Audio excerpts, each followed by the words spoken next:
ایک محترم ہے، سیاسی رہنما ہے، سینئر سیاستدان ہے اٹک کے، ملک امین اسلم صاحب، اٹک کی ریئلٹی پہ بات کی ہے، چاہے غازی بروتا ہو یا جنڈ میں نکلتا ہوا گیس اور آئل ہو، آپ تائید کرتے ہیں؟ ہماری تائید تو بات کی بات ہے، وہ خود تائید کرتے ہیں اپنی بات کی۔ جب جو بندہ وہ تو کہتے ہیں میں نے کیس ڈالا ہے عدالت میں۔ جو بندہ حکومتوں میں رہا ہو، کیبنٹ میں بیٹھا ہو، اجلاسوں میں بیٹھا ہو، پی ایم کے سامنے بیٹھنے کا موقع ملے، اختیارات کا منبع اس کے ہاتھ میں ہو، اور وہ کہے جی میں مطالبہ کرتا ہوں۔ بقول ان کے اس وقت بھی بات نہ سنی گئی، تب جا کے انہوں نے عدالت کے دروازے کٹکھٹائے۔ آپ سمجھتے ہیں جمہوریت اتنی کمزور ہے؟ جن نے کمزور کیا وہی یہ باتیں کرتے ہیں نا۔ آپ خود مارشل لاؤ کے حکومتوں کے اندر شامل رہتے ہیں، فوج کے ذریعے سے جو الیکشن چرائے جاتے ہیں ان میں حصہ دار بنتے ہیں، اور مطلب اس کے بعد وفاداریاں تبدیل کرتے ہیں۔ میں اس کسی ایک کی بات نہیں کر رہا، آپ ضلع اٹک کے سارے اس وقت جو عوامی نمائندے ہیں ان سب کی ہسٹری دیکھیں۔ کون ہے جو پچھلے 15 سال ایک سیاسی پارٹی کے اندر رہا ہے؟ کوئی ایم این اے ہے، کوئی ایم پی ہے، اور جو رہا ہے ان سے پوچھیں آپ نے اسمبلی میں سونے کے علاوہ کیا کیا؟ اٹک کے لیے کیا کریں گے؟ جو فلاحی کام ضلع اٹک میں ہم اقتدار کے بغیر کر رہے ہیں، کوئی دوسری پارٹی اقتدار میں رہ کر اس طرح نہیں کر رہی۔ سینیٹر مشتاق صاحب حق بات کرتے ہیں؟ جماعت اسلامی کی تربیت تو یہ ہے کہ ہم حق بات کریں۔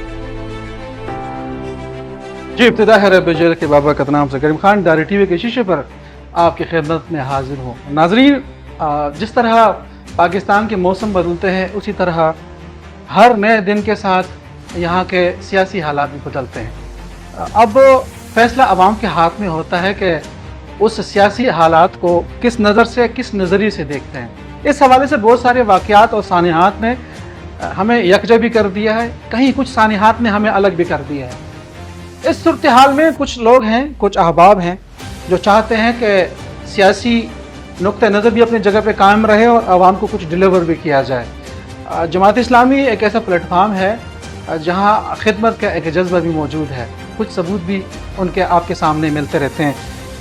اس پہ مزید بات کروں گا۔ انتہائی قابل احترام جناب امیدوار ہیں قومی اسمبلی اٹک سے ہے جناب اقبال خان صاحب، جنرل سیکرٹری شمالی پنجاب جماعت اسلامی کے، اور اہم ذمہ داروں میں ان کا شمار ہوتا ہے۔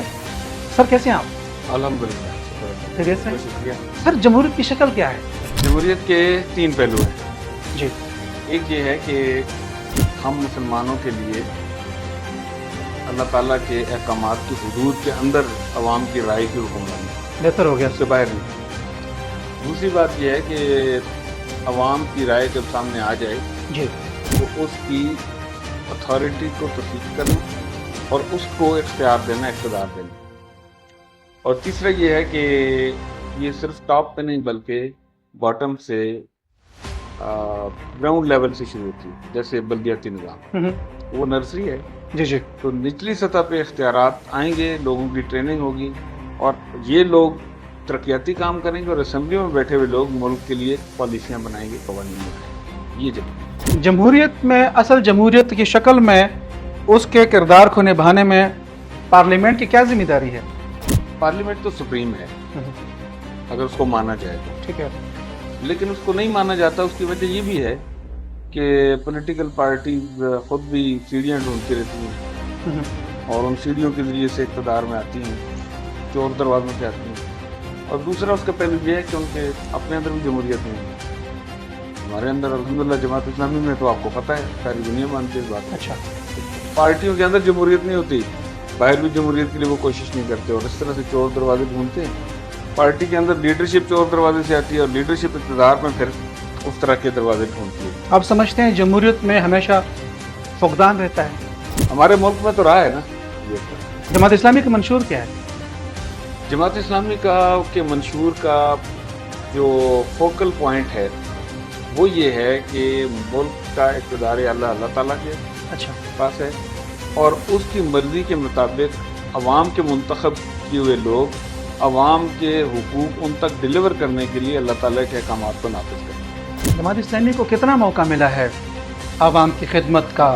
میں پارلیمنٹ ایوان کی بات کر رہا ہوں۔ دیکھیں، موقع تو جماعت کو ظاہر ہے کہ کبھی حکومت کا نہیں ملا کلی طور پہ، جزوی طور پہ بلدیات میں کہیں، یا تھوڑی ایک ٹینیور کے لیے خیبر پختونخوا میں ایک پارٹنر کے طور پہ، لیکن جہاں موقع ملا الحمدللہ ہمارے لوگوں نے ڈلیور کیا ہے، اور جب موقع نہیں ملا وہاں پہ مثالیں قائم کی ہیں کہ حکومت میں نہ رہتے ہوئے آپ کس طریقے سے کام کریں۔ متحدہ مجلس عمل میں کتنے اکثریت تھی اس وقت آپ کی؟ ہم اس میں جونیئر پارٹنر تھے۔ ٹھیک ہے، کچھ ڈلیور ہوا؟ بہت اچھا، الخدمت آپ کا ایک فلاحی ادارہ ہے۔ گزشتہ دنوں ساتھ میں ایک واقعہ بھی پیش آیا، بہت ساری میمز بھی بنی، اس کے اوپر ٹاپک چلے، بہت سارے احباب نے الخدمت کا نام بھی لیا۔ گجرات کے 4 دوست کا واقعہ بھی گزشتہ ماہ ہوا، اور اس میں الخدمت نے کافی کوپریٹ کیا فیملی کے بقول۔ کیا وجہ ہے کہ کچھ لوگوں کے توقعات الخدمت سے وابستہ ہیں مگر ووٹ کہیں اور دیتے ہیں؟ لوگوں کو ابھی تربیت کی ضرورت ہے، ابھی انہیں اپنے پیسے کی اہمیت کا پتہ ہے کہ خیرات کا پیسہ کہاں لگانا ہے، یا ویلفیئر کے لیے پیسہ دینا چاہیں تو کہاں لگائیں، کون اس کا حق ادا کرے گا۔ یہ شعور جب ووٹ کے بارے میں ہوگا تو پھر اس کے بعد لوگ ووٹ بھی کے لیے بھی جماعت اسلامی کے امیدوار کو ڈھونڈا کریں گے۔ اٹک لاوارث نہیں ہے، زری یونیورسٹی کے اٹک کے حوالے سے ایک سلوگن چلا، کمپین چلی جماعت اسلامی کی طرف سے، سنا ہے کلاسز ہو رہی ہیں، کیا کہنا چاہیں گے؟ اچھی بات ہے، ہم تو یہی چاہ رہے تھے، لیکن ہم نے آج بھی پریس کانفرنس کر کے کہا ہے کہ کلاسیں بھی آپ بالکل چلائیں، اور اس کے لیے بھی ہم نے کہا ہے کہ یہ چیزیں ہونی چاہیے، لیکن اس کے ساتھ یہ ہے کہ ان کلاسز کے نیچے دفن نہ کریں کرپشن والے اس معاملے کو، کٹہرے میں لے کے آئیں، انکوائری کریں، کمیشن بنائیں، لوگوں کو پتہ چلے کس کس نے ہاتھ کرنے ہیں، وہ چاہے بیوروکریسی میں، چاہے یونیورسٹی کے انتظامیہ میں، اور چاہے جان بوجھ کر آنکھیں بند کرنے والی سیاسی لیڈرشپ، سب کو کٹہرے میں لے۔ سر آج تک کس انکوائری کے تحت کس کو سزا ملی؟ اور راستہ بھی تو کوئی نہیں، ظاہر ہے ایک سیاسی پارٹی مطالبہ کر سکتی ہے انکوائری کا، قانون کا، غیر قانونی طور پہ ہم کچھ نہیں کر سکتے۔ اٹک لاوارث نہیں ہے، بہت سارے مسائل پڑے ہیں اٹک میں، اس سلوگن کو اور کہاں اجاگر کریں گے اٹک میں؟ ابھی ہم نے مطالبہ کیا ہے کہ اٹک کا جو جنرل ہاسپٹل ہے اس کو ایکٹیویٹ کیا جائے، جو موجودہ ہسپتال ہیں ان کے اندر مسنگ فیسلٹیز، اس کے اندر ڈاکٹرز کی کمی، پیرامیڈکس کی کمی، سہولیات کی کمی، ان کو پورا کیا جائے۔ اسی طرح سے ہمارا ضلع کا جو رائلٹی کا بہت بڑا مسئلہ ہے، بجلی ہم پیدا کرتے ہیں، نیشنل گریڈ میں شامل کرتے ہیں، گیس نکال کے دیتے ہیں، اور ہمارا اپنا ضلع اس گیس سے بھی محروم ہے، اس بجلی سے بھی محروم ہے، اور اس کے خالص منافع سے بھی محروم ہے۔ ایک محترم ہے، سیاسی رہنما ہیں، سینئر سیاستدان ہیں اٹک کے، ملک امین اسلم صاحب، اٹک کو حق دو، انہوں نے سلوگن کے تحت اٹک کی ریئلٹی پہ بات کی ہے، چاہے غازی بروتا ہو یا جنڈ میں نکلتا ہوا گیس اور آئل ہو، آپ تائید کرتے ہیں؟ ہماری تائید تو بات کی بات ہے، وہ خود تائید کرتے ہیں اپنی بات کی۔ جب جو بندہ وہ تو کہتے ہیں میں نے کیس ڈالا ہے، جو بندہ حکومتوں میں رہا ہو، کیبنٹ میں بیٹھا ہو، اجلاسوں میں بیٹھا ہو، پی ایم کے سامنے بیٹھنے کا موقع ملے، اختیارات کا منبع اس کے ہاتھ میں ہو، اور وہ کہے جی میں مطالبہ کرتا ہوں اور کوئی تائید کرے۔ ایک انٹرویو تھا ان کے ساتھ، انہوں نے کہا کہ میں نے خود یہ بات پرائم منسٹر صاحب سے، اس وقت کے عمران خان صاحب سے کہی تھی، اور اس سے پہلے جو سونے کی تلاش کے حوالے سے بات بھی تھی، وہ انکوائری بھی ادھر کی ادھر رہ گئی، بقول ان کے اس وقت بھی بات نہ سنی گئی، تب جا کے انہوں نے عدالت کے دروازے کٹکھٹائے۔ آپ سمجھتے ہیں جمہوریت اتنی کمزور ہے؟ جن نے کمزور کیا وہی یہ باتیں کرتے ہیں نا۔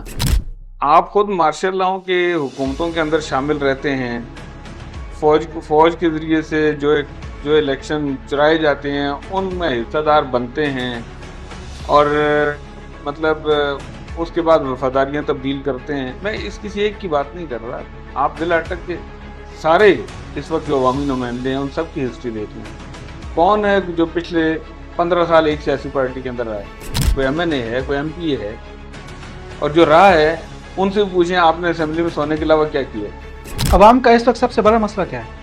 عوام کا مسئلہ تو بنیادی طور پہ تو وہی گورننس کا خراب ہونا، جس کے نتیجے میں بڑے مسائل ہیں، لیکن اس کے لیے عوام کا جو اپنا کنٹریبیوشن ہے وہ یہ ہے کہ شعور ان کے اندر اجاگر ہو، وہ شعور کے تحت فیصلہ کریں، اور اپنے خیرخواہ لوگوں کو اپنے اختیارات کو۔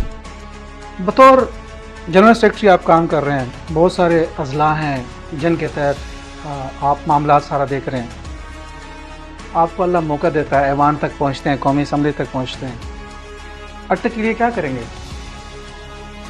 میں نے آپ کے سامنے بات کی نا کہ اٹک کے وہ حقوق جو جن کو کبھی پوچھا ہی نہیں گیا. نہیں، اگر آپ کی رائلٹی آپ کو مل جاتی ہے تو آپ کے گیس کی رائلٹی، بجلی کی رائلٹی، تو آپ کے تو وسائل اتنے ہوں گے کہ مسائل حل کرنے کے لیے کوئی بہانہ نہیں رہے گا. اس وقت تو کسی کو کوئی پتہ نہیں وہ پیسہ کون لے کے جاتا ہے، کہاں لے کے جاتا ہے، کہاں خرچ ہوتا ہے.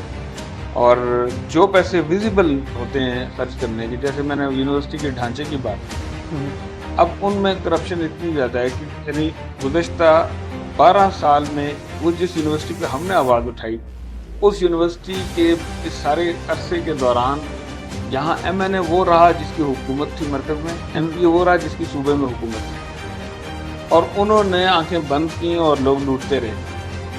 جماعت اسلامی کا کارکن، جماعت اسلامی کا نمائندہ کسی عوام میں جاتا ہے تو وہ نہ خود کرپشن کرتا ہے نہ کسی اور کو کرنے دیتا ہے. اور ہم بے داغ ہوتے ہیں، اس لیے ہم اپنی آواز بھی بلند کر سکتے ہیں. ہماری آواز میں وزن بھی ہوتا ہے اور اس کو سننا بھی پڑتا ہے. گزشتہ کئی ادوار سے چلتا آ رہا ہے کہ جلسوں جلوسوں کے ذریعے پاور شو کی جاتی ہے کہ ہم کام کر رہے ہیں سیاسی جماعتوں کے حوالے سے.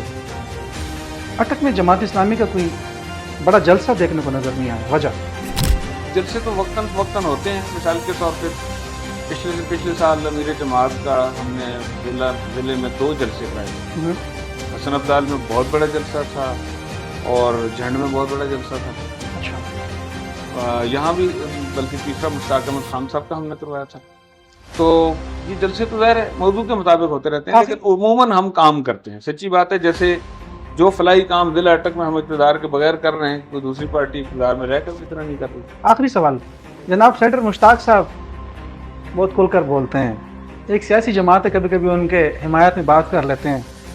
کچھ آپ کے کارکن ہیں جن کو ناگوار گزرتی ہے اور وہ سمجھتے ہیں پارٹی چھوڑ دیں اگر وہ ان کے بارے میں بات کرتے ہیں. سینیٹر مشتاق صاحب حق بات کرتے ہیں؟ جماعت اسلامی کی تربیت تو یہ ہے کہ ہم حق بات کریں.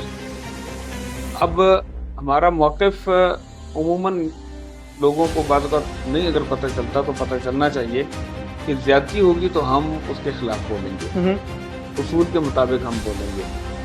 جدوجہد تو اپنی اپنی ہوتی ہے، آپ کسی سیاسی اختلاف بھی کر سکتے ہیں، لیکن جب اصول کی بات ہو تو آپ نے ڈٹ کے بات کرنی ہے. یہ جماعت اسلامی کی تربیت ہے. بطور امیدوار قومی اسمبلی اور جنرل سیکرٹری شمالی پنجاب جماعت اسلامی، دائرہ ٹی وی کے توسط سے دیکھنے والوں کے لیے کیا پیغام دینا چاہیں گے؟ میں پوری قوم سے اور ہر فرد کے ساتھ ساتھ خصوصاً نوجوانوں سے یہ عرض کروں گا کہ اس ملک کی تقدیر شعور کے ساتھ وابستہ ہے.